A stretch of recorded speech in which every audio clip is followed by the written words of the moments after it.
Okay, hey guys, welcome back to another video. Yeah.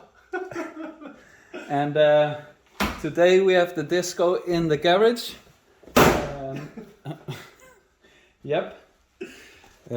Jonathan totally destroyed it when he got stuck in a mud hole.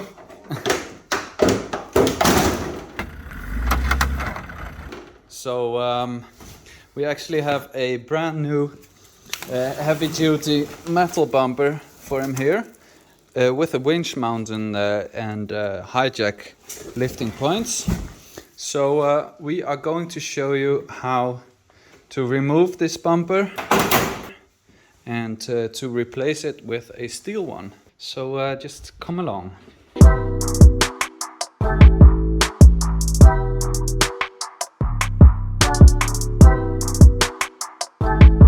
Okay, so we have lifted up the disco and put it on jack stands. We've taken the wheels off and now we can undo all these screws which hold in this plastic panel, and we got one on both sides. We'll start by doing that, and then it's easy access to get to all the light bar mounting points and cables, because we'll have to undo those as well before we can start unbolting the bumper itself. These are really commonly rusty and they are stuck, so when we try to take them off they actually get rounded, and because we are throwing away the whole bumper basically, we'll just cut them the screws out at the top, so this whole panel is loose from the car itself, and then the panel can follow the bumper when we take the bumper off. So that's what we're going to do now.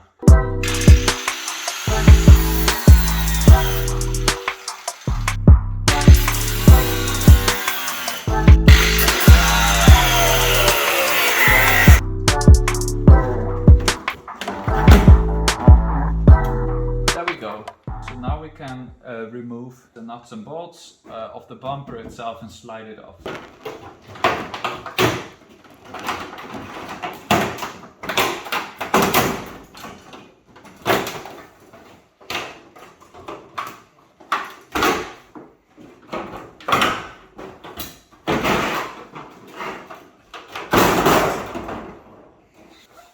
Okay, so thank you for watching. We are finished.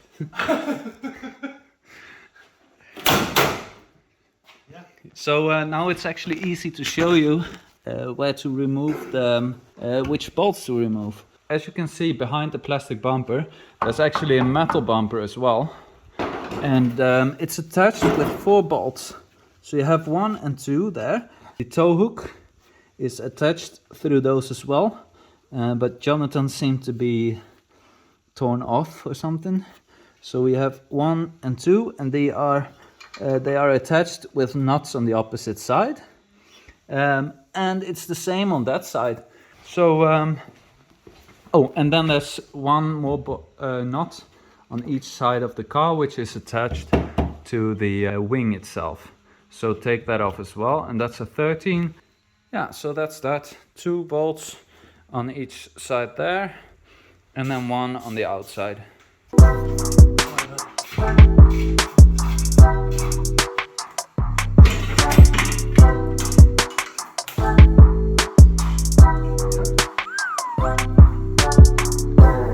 So 1 bolt here, 2 bolts straight through the chassis rail on both sides, and then 1 bolt on this side as well. And then you can just slide it out. And if you have fog lamps, for example, just remember to disconnect them at first. So yeah, now we'll unpack. Oh, I already have unpacked the bumper. We'll take that bumper out and trial fit it and see what we are going to do, because most bumpers also require you to take the washer container out. So we'll see if we have to do that before installing, or if we can modify that afterwards, because it will show, because of the design of the bumper, it will show if you keep it in place, but we'll see.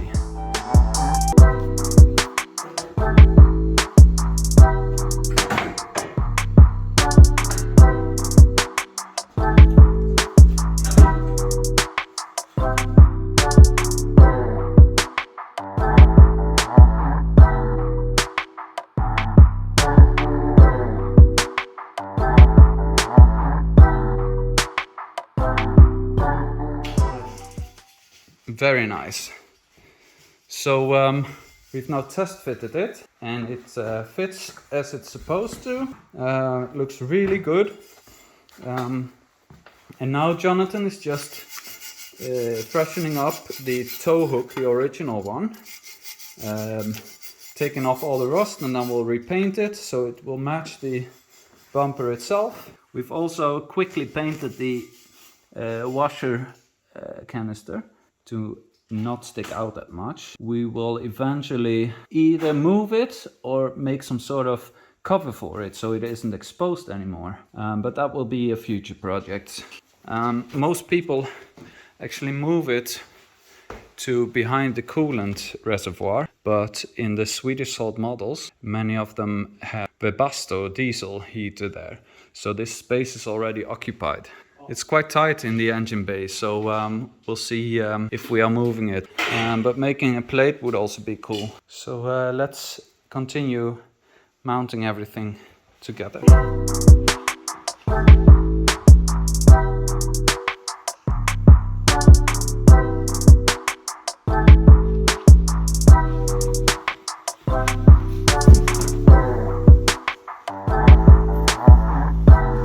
So, what do you think? Very nice. So it's all installed now, and it was a really easy job. It was basically just those 6 bolts and the plastic inner fenders, inner liners. But now it just fits with 4 bolts. Yeah, and now it's just mounted with 4 bolts to the chassis, and it just transformed the look of the Disco. It looks so much cooler now, and it actually matches the roof rack and black wheels, and yeah, it just completes the look.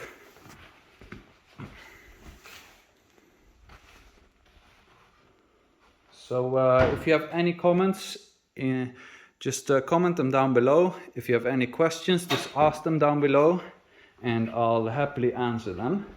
We did nothing other than paint the washer reservoir, and it looks really good like that. Like you don't even notice it. Now we have to protect it sometime, because the next time you go off-road and hit it, it will probably burst open and leak all the stuff out in the nature, so we don't want to do that. And Jonathan also has plans to mount all the lights back on again, because he had a lot of lights on the front, so that's also a future project. But just look at that mean look. Whoa. Yeah. Nice. So that will be a future project. But yeah, just tell me what you think in the comments down below. Any suggestions and any questions. And don't forget to like and subscribe. And we'll see you in the next video.